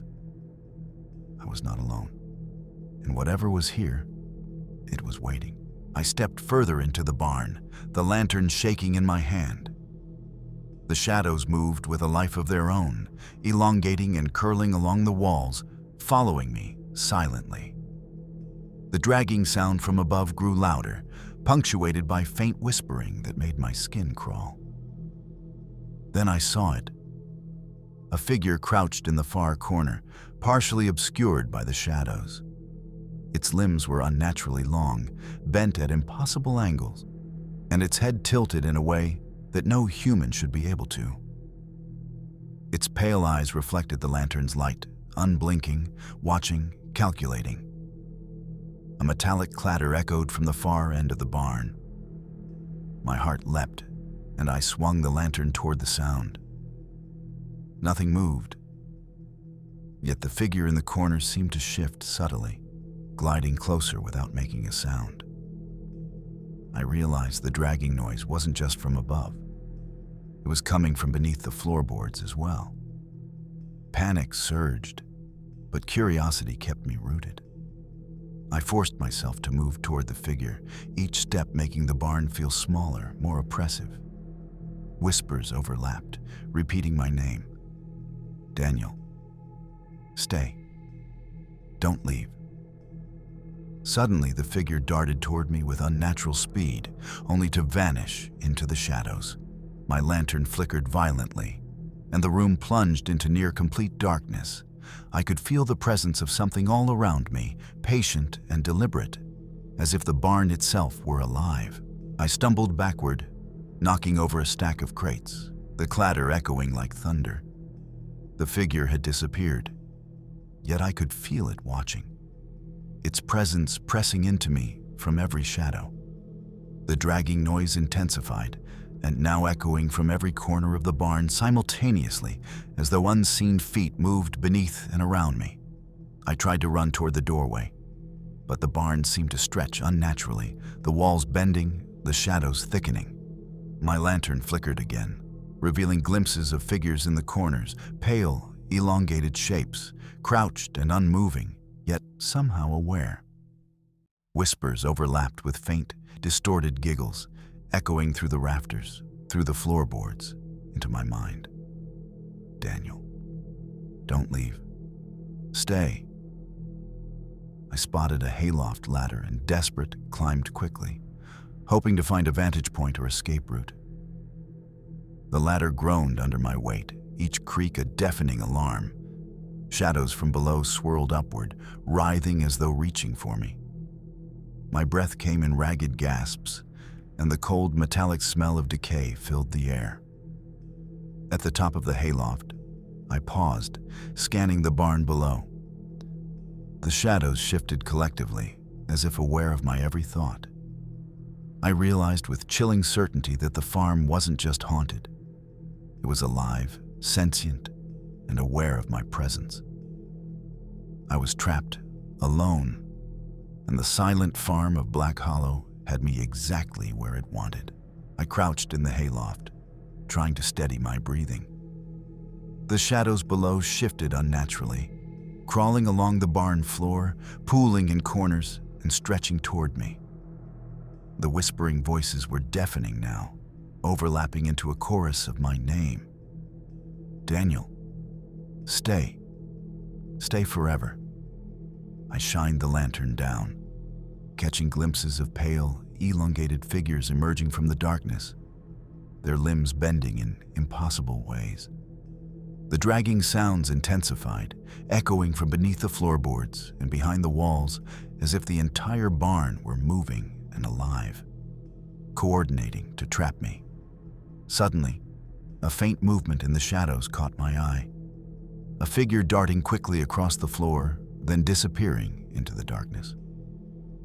The whispers grew louder, more insistent, urging me to remain.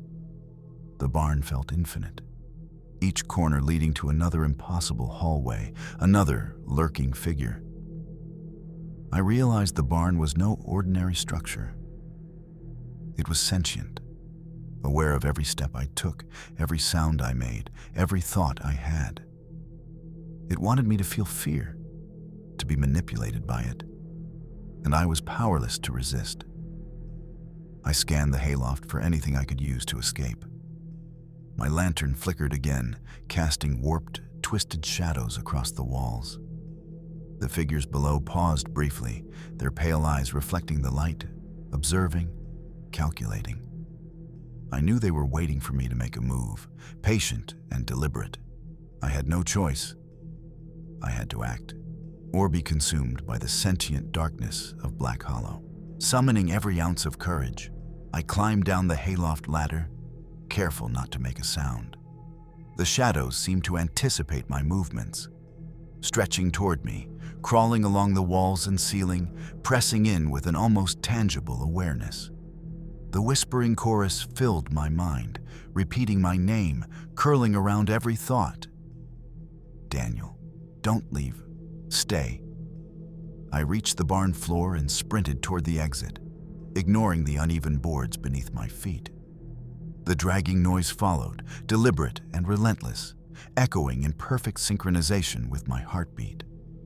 Figures emerged from the corners, elongated, pale, their limbs twisting at impossible angles, eyes fixed on me. A low metallic clatter sounded behind me, and I realized the barn itself was reacting to my escape attempt. Shadows shifted collectively, blocking the path, bending reality in subtle, disorienting ways. The walls seemed alive, guiding me toward the center, toward the figures that were waiting patiently. I knew instinctively that if I hesitated, I would be trapped forever. Every fiber of my being screamed to flee, yet the barn pressed in, sentient, relentless.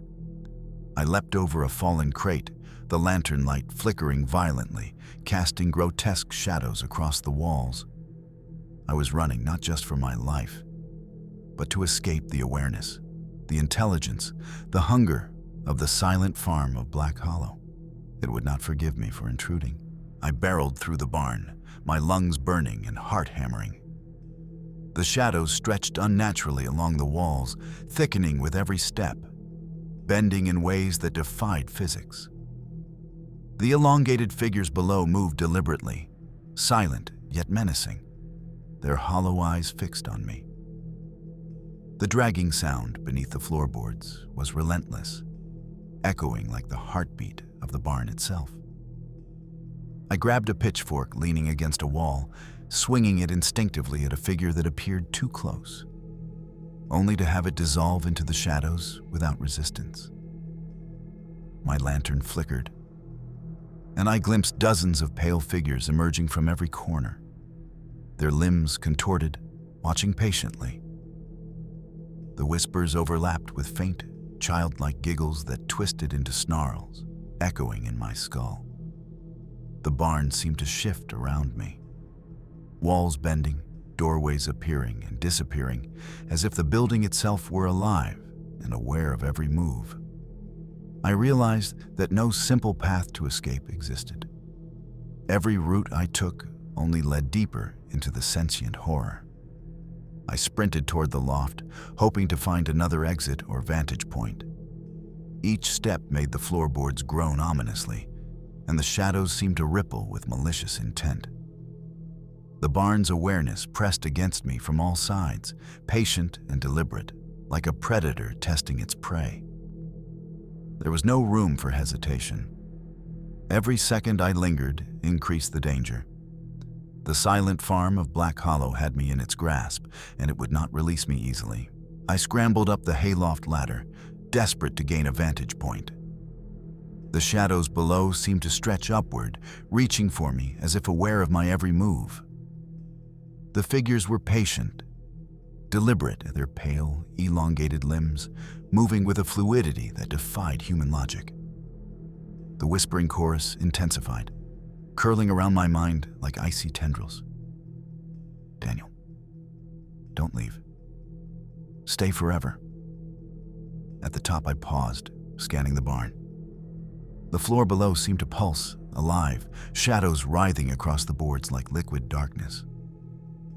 The dragging noises grew louder, echoing from beneath, from above, from every direction. Every shadow, every creak, every flicker of lantern light was orchestrated to terrify, manipulate, and ensnare me. A figure emerged directly beneath the hayloft, elongated and grotesque, head tilting unnaturally as it studied me. The other pale figures lurked in the corners, unmoving yet aware, pressing against the edges of the light. I realized that the barn itself had coordinated this. Every shadow, every sound, every detail designed to trap me. I took a deep breath and looked for a way out, desperate. The front door was distant, the barn shifting subtly to confuse me. I knew I had to act quickly. One misstep, and I would be consumed by the sentient horror that haunted Black Hollow. I leapt from the hayloft, landing heavily on the barn floor. The shadows surged toward me, stretching and writhing along the walls, floor, and ceiling. The elongated figures advanced slowly but deliberately, hollow eyes fixed on me, limbs bending at impossible angles. The dragging noise beneath the floorboards intensified, echoing like a monstrous heartbeat synchronized with my own. I sprinted toward the barn door, praying it was still intact. The barn itself seemed to resist, the walls bending subtly, shifting the distance to the exit with each step. The whispering chorus clawed at my mind, repeating my name endlessly. Daniel, stay. Don't leave. Figures emerged from every corner, pale and grotesque, their presence pressing into me like icy hands. I swung the lantern wildly, illuminating the closest figure. It dissolved into shadows, only to reappear moments later closer than before. The barn's sentience was apparent now, aware of every thought, every hesitation, orchestrating fear with meticulous precision. Summoning every ounce of courage, I lunged for the front door. The dragging sound followed relentlessly, the shadows curling and twisting, reaching for me. My hand slammed against the handle, pulling with all my strength. With a deafening creak, the door gave way. I bolted into the open night, lungs burning, heart hammering, never daring to look back. The barn loomed silently behind me, still. Yet I could feel its awareness pressing from within. I collapsed in the dirt outside the barn, trembling, gasping for breath. The night was silent except for the rustling wind, yet I could feel the barn behind me, patient, aware, still hungry. I looked back, half expecting to see shadows lurking at the windows, but the structure appeared empty, abandoned. Yet I knew better. The sentience, the awareness, the intelligence of the farm remained inside, waiting for the next intruder, the next fool who thought they could trespass.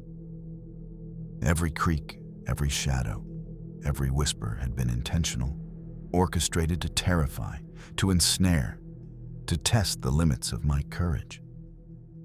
Even now, years later, I cannot drive past an abandoned building without feeling the weight of unseen eyes, without hearing faint whispers of my name carried on the wind. The silent farm of Black Hollow doesn't forget. It doesn't forgive. And it waits. I survived, but I am changed. The elongated shadows, the dragging beneath the floor, the whispering voices, they are etched into my memory, haunting me in the quiet moments of night. I learned that some places are not meant to be explored, that some structures are alive in ways we cannot understand.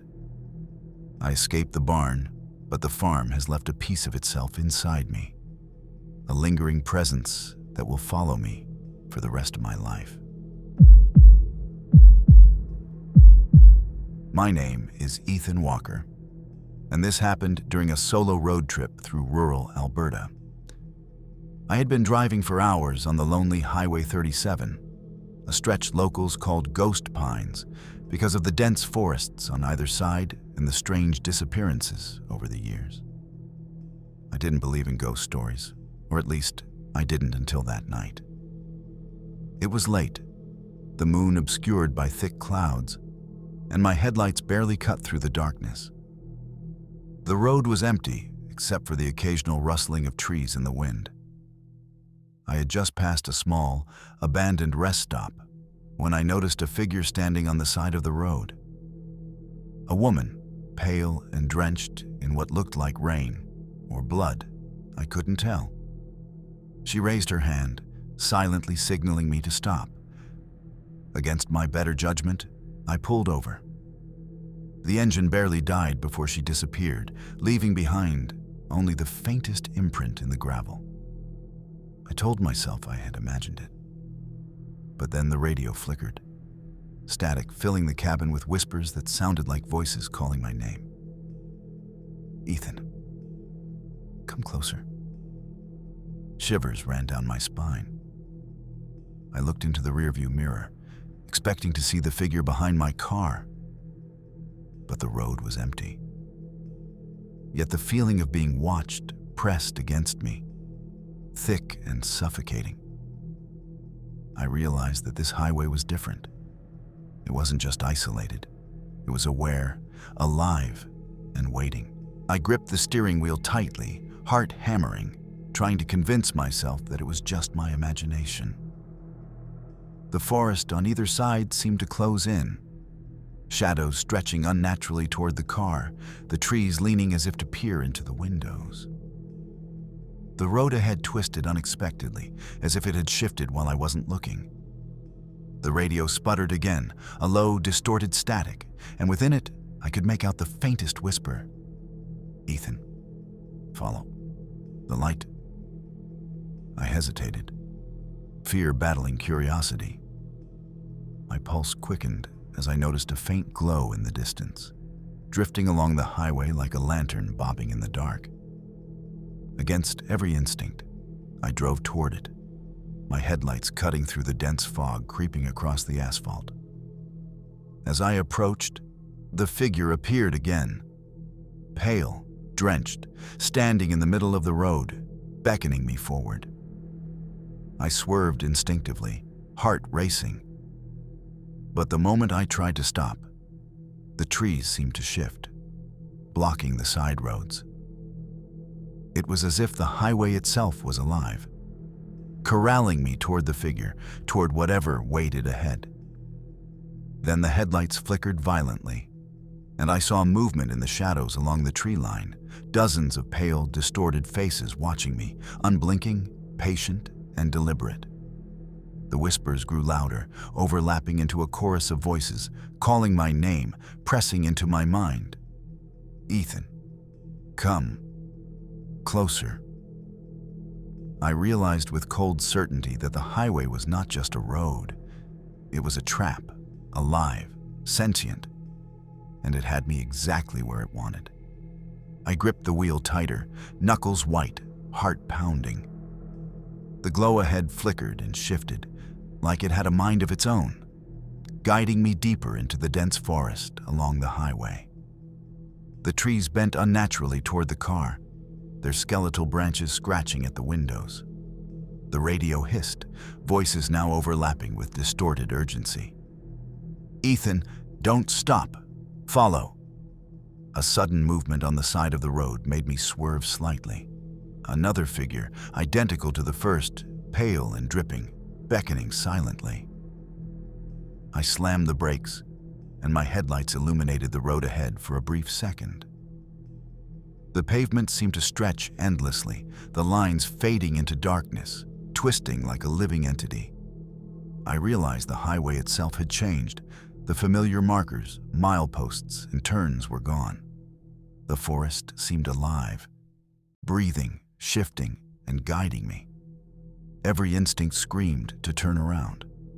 But when I tried, the road behind me curved impossibly, returning me to the same path, the same glowing figure ahead. The shadows along the trees thickened, forming shapes, elongated faces, pale hands reaching from the darkness, watching, calculating. Every whisper in the static pressed into my mind, a cold hand wrapping around my thoughts. I knew then that this was no ordinary road. It was sentient, patient, and I was prey. The glowing figure ahead was the lure, and whatever waited at the end would not let me leave alive. I pressed the accelerator, desperate to escape. But the road seemed to resist, curving and stretching with impossible geometry.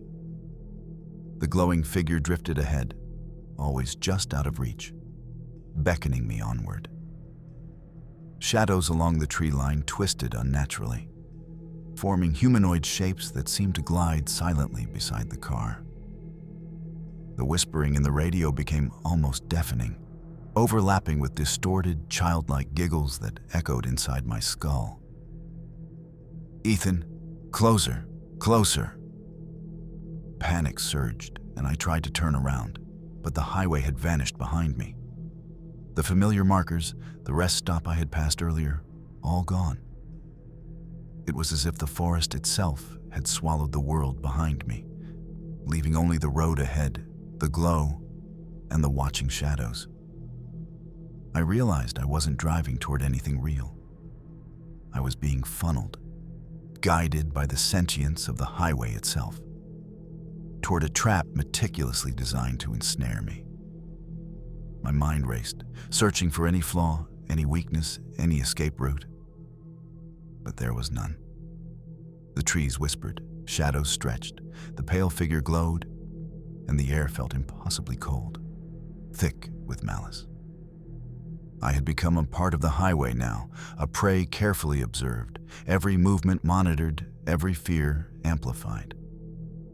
The forest, the road, the glow, and the whispers were one entity, patient, intelligent, and utterly merciless. I pushed the accelerator, heart hammering, the car vibrating under me as the fog thickened. The glowing figure floated ahead, always just beyond the reach of my headlights.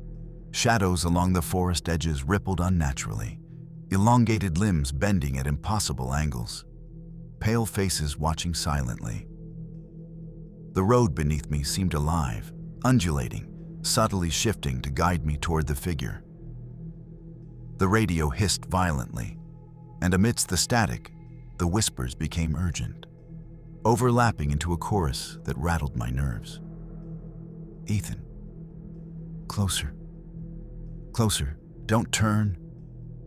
I tried to focus on the road, but the forest seemed to pulse with awareness, trees leaning, branches twisting toward me like skeletal fingers.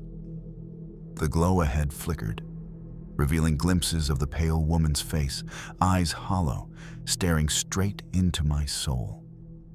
I realized she wasn't alone.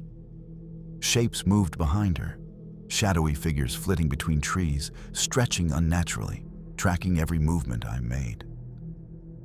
A wave of cold fear hit me like a physical force. The highway wasn't just a road, it was a predator, sentient and patient, guiding me into its lair. I had no choice but to follow, each curve of the road leading deeper into the forest's grasp. My instincts screamed to stop, to reverse, but there was nowhere to go. The highway had swallowed every escape.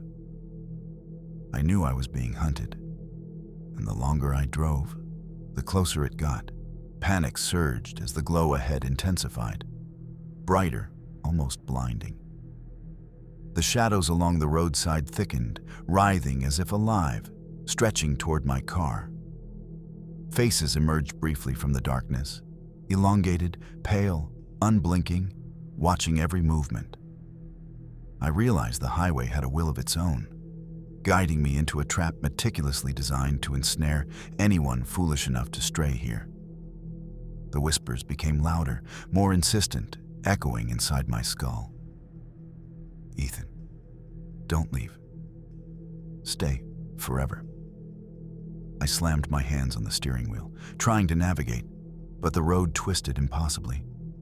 Trees bent to block any detour, branches scraping the car windows like skeletal claws.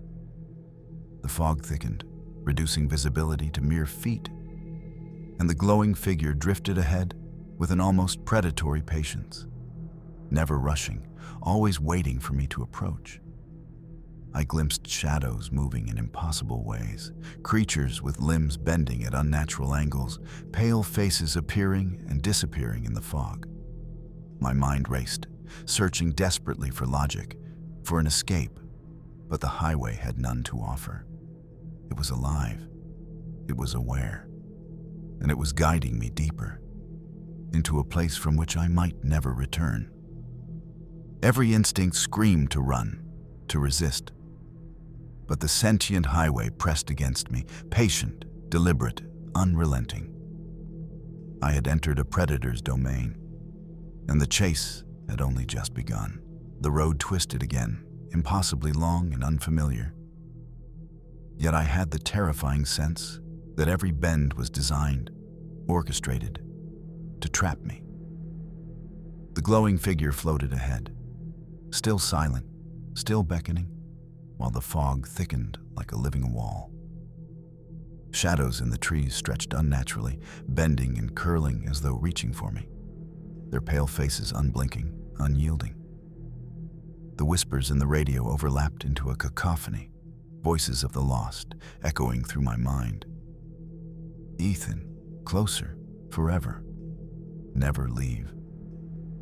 I slammed my hands against the steering wheel, trying to focus, to find a safe escape. But the highway itself resisted, the asphalt rippling subtly under the headlights, guiding me toward the figure. Every instinct screamed to flee, but there was no room to maneuver. The forest had consumed all options. Out of the fog, shapes began to move with impossible speed. Pale, elongated forms emerged from the trees, gliding beside and behind the car. Their limbs bent at angles no human should be able to achieve, and their hollow eyes glimmered in the darkness.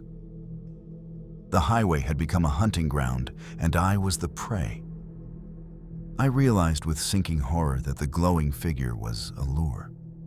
Every movement, every twist in the road, every whisper had been designed to guide me into its clutches.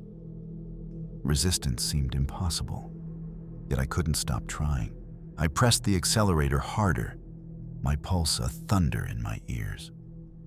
The fog twisted around the car, thick and suffocating, almost tactile. Shadows darted along the roadside, forming pale, elongated shapes that seemed to glide without sound. The glowing figure remained ahead, perfectly still, its hollow gaze fixed, unyielding, patient. The whispers became unbearable, overlapping with distorted, childlike giggles that seemed to come from every direction at once. "Ethan, closer, closer, stay forever." Every instinct screamed to stop, but the highway refused. The asphalt twisted, the trees bent, and the fog thickened, corralling me toward the figure. Shapes moved impossibly, limbs bending, bodies elongating, appearing and disappearing at the edges of the headlights. The forest itself seemed aware, guiding me toward the inevitable. I realized I was no longer driving on a simple road.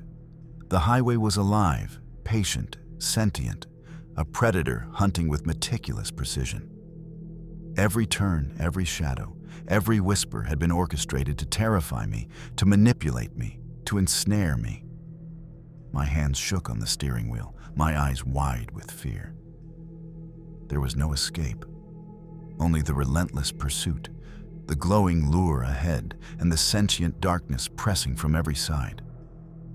I had become part of its design, a willing or unwilling participant in the highway's malevolent plan. The glowing figure hovered just ahead, beckoning silently as the highway twisted unnaturally under my tires. Shadows surged along the tree line, writhing and bending, elongated limbs stretching impossibly toward the car.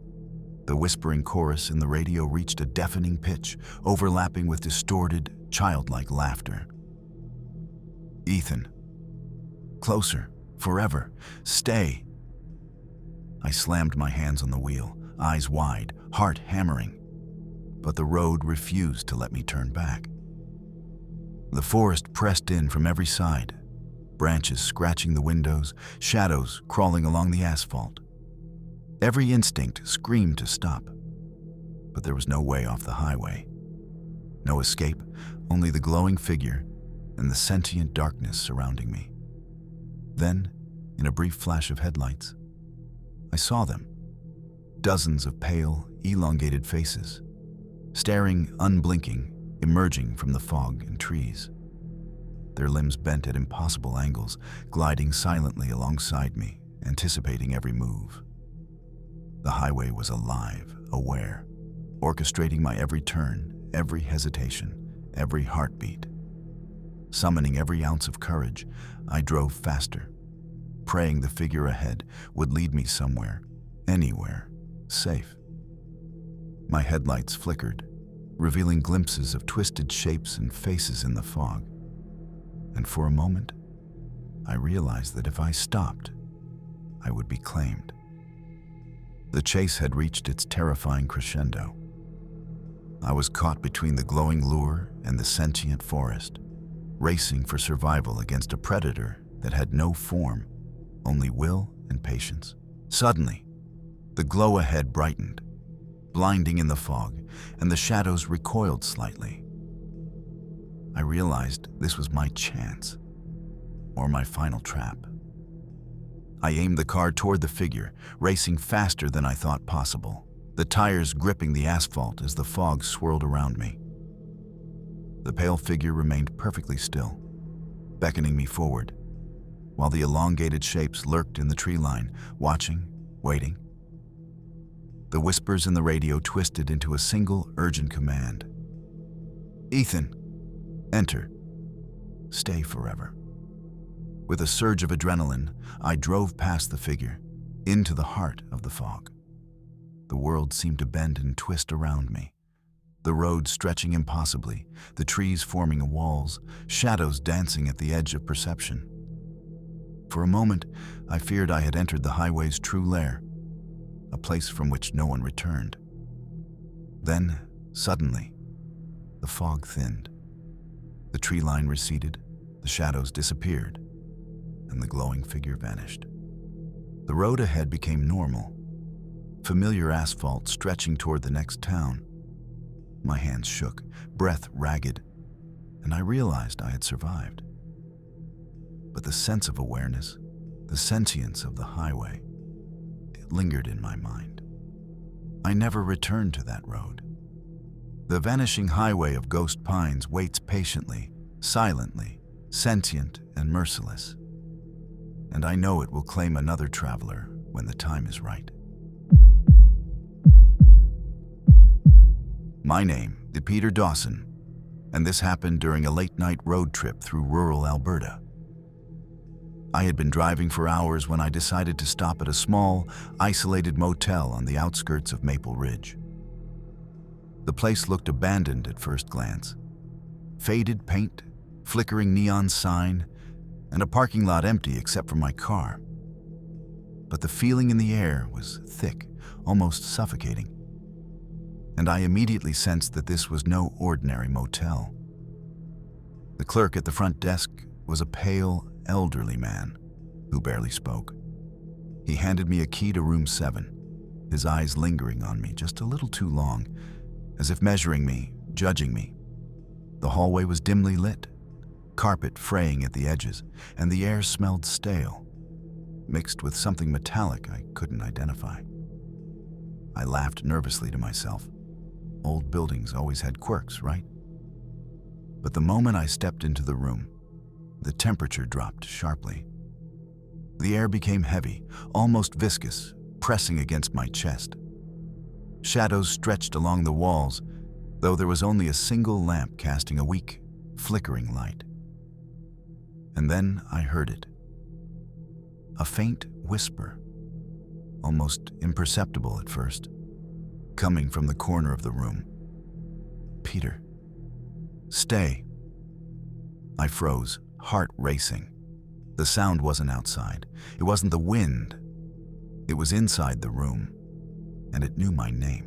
I backed toward the door, my mind racing, trying to convince myself it was just my imagination. The lamp flickered again, casting warped shadows across the room. The whisper repeated, clearer this time, almost a hiss. "Peter, don't leave." I froze, every instinct screaming to run. But my feet felt heavy, as if the carpet itself was holding me in place. The temperature dropped further, breath visible in the weak lamplight, and the shadows along the walls seemed to stretch toward me, thickening, curling like living tendrils. I grabbed my jacket, intending to bolt, and that's when I noticed movement in the corner. Something pale and thin was shifting, almost humanoid, but its limbs bent in impossible angles. It didn't move like a person. It glided, silent and deliberate, its hollow eyes fixed on me. The whispers multiplied, overlapping in a distorted chorus, echoing from the corners, the ceiling, the floor. "Stay, stay, stay." I stumbled toward the door, fumbling with the lock, but it refused to budge. The room seemed to expand, subtly, impossibly, and the shadows pressed in from all sides. I could feel the presence behind me, patient and aware, waiting for me to make a move. I realized with a cold certainty that the motel was alive, sentient, and hungry. Whatever haunted room 7 had claimed many before me, and now it had set its sights on me. I stepped back, heart hammering, eyes fixed on the corner where the figure lurked. It was impossible to ignore. The way it glided silently across the floor, limbs bending in unnatural angles, pale face emotionless, yet deeply malevolent. The shadows seemed to pulse in rhythm with my racing heartbeat, curling around the furniture, the walls, the ceiling, as if the room itself were alive. The whispers became louder, insistent, surrounding me from all directions. "Peter, stay, stay." I fumbled for my phone, hoping the light would keep the shadows at bay. When I switched it on, the screen reflected something horrifying. Dozens of faint, pale faces staring from the walls, twisting and writhing with unnatural smiles. I stumbled backward, tripping over the edge of the bed, and my phone fell, casting a weak glow that flickered as the shadows shifted. The temperature plunged further, icy fingers brushing against my arms and neck. I realized the room wasn't just haunted. It was sentient, aware of every movement, every thought, every fear. The figure in the corner began to glide closer, silent and deliberate, its hollow eyes locked onto me. I understood then that this place had claimed many before me. Each whisper, each shadow, each cold breath, a remnant of someone who had tried to leave. I had to find a way out before the room consumed me completely. I scrambled to my feet, heart racing, lungs burning. The shadows thickened, curling around the furniture, creeping across the walls toward me like living smoke. The figure in the corner glided forward, silent, deliberate, its elongated limbs bending in ways no human body could. The whispers overlapped into a deafening chorus. "Peter, stay forever. Never leave." The room seemed to distort, subtly but unmistakably. The walls stretching, the corners twisting, the ceiling lowering in an impossible way. The air was heavy, pressing against me, each breath a struggle. The pale figure drew closer, gliding across the floor without making a sound. And I realized the shadows weren't just decoration.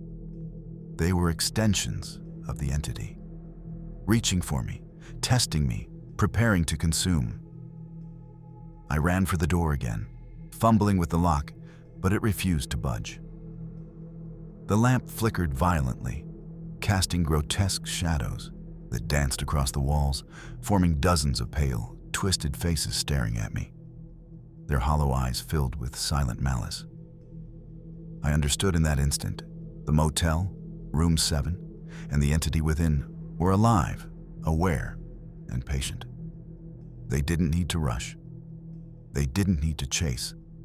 They merely waited, orchestrating fear, prolonging terror, feeding on the mind's growing panic.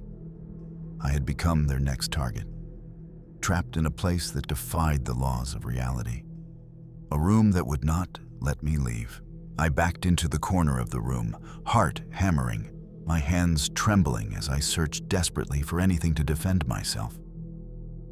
The shadows thickened further, curling and writhing across the walls and ceiling, like living smoke intent on consuming me. The pale figure glided closer, silent, deliberate, its elongated limbs bending unnaturally, yet perfectly controlled, as if it were testing me, measuring my fear. The whispers overlapped, turning into a chaotic chorus. "Peter, stay. Forever.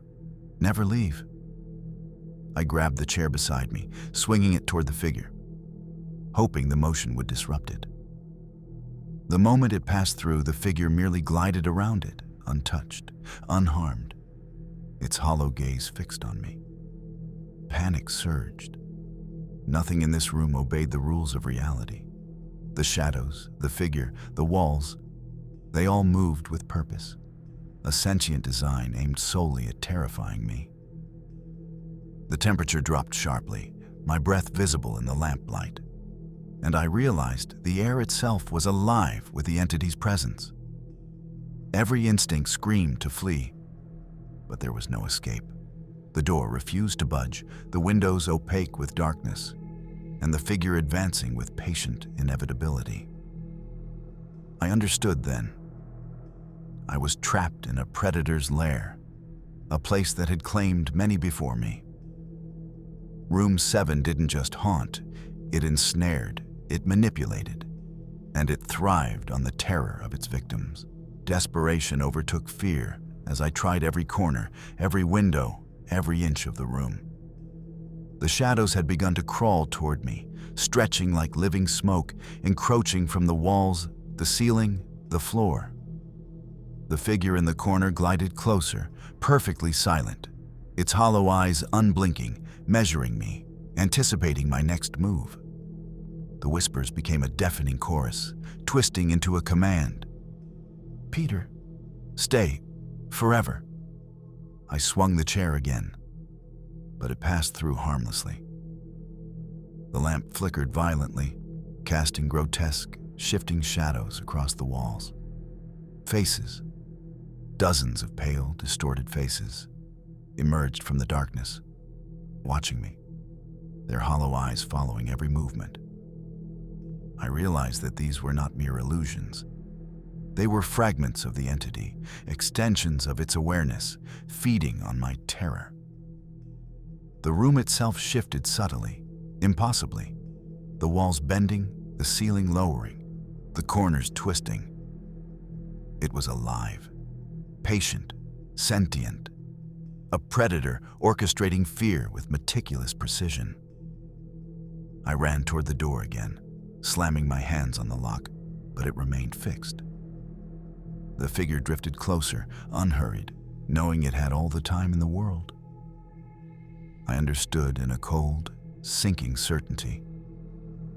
The entity wasn't trying to kill me quickly. It wanted to break me, to trap me in an endless cycle of terror. I had become its prisoner, a prey perfectly ensnared in the sentient nightmare of Room 7. I backed into the corner again, desperate, my hands shaking, breath ragged.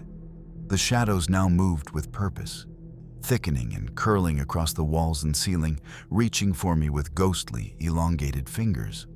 The pale figure glided forward, calm, deliberate, its hollow eyes fixed on me, unblinking, unyielding. The whispers overlapped into a deafening chorus, echoing inside my skull. Peter, stay forever, never leave. I stumbled backward, trying to reach the window, hoping it might provide an escape. But the glass was opaque, thick with darkness, reflecting dozens of pale faces that had emerged from the walls, their hollow eyes piercing, judging, anticipating. The figure didn't rush. It never needed to. Patience was its weapon. The room distorted further. The ceiling lowered, corners twisted, and the floor seemed to pulse beneath my feet. I realized the entity wasn't confined to the figure. It was everywhere. The walls, the shadows, the air, and the faint, metallic scent that seemed to coat my lungs. Every instinct screamed to flee, but the room had become a predator's lair, a maze of fear with no exit. I gripped the edge of the bed, trying to steady myself. The entity was patient, intelligent, and relentless. It wanted more than my fear. It wanted me trapped, a permanent occupant of Room 7, feeding the darkness with my terror. I forced myself to breathe, trying to think, trying to find logic in this nightmare. The shadows were alive, curling and stretching along the walls, twisting across the ceiling, reaching for me. The pale figure hovered silently, unhurried, its hollow gaze locked onto mine. The whispers grew louder, echoing in every corner of the room. Peter, stay. Never leave. Forever. I backed toward the door, hands shaking, gripping the doorknob with desperate strength. The door refused to budge. The room had become a cage, a living entity feeding on my fear, bending reality around me.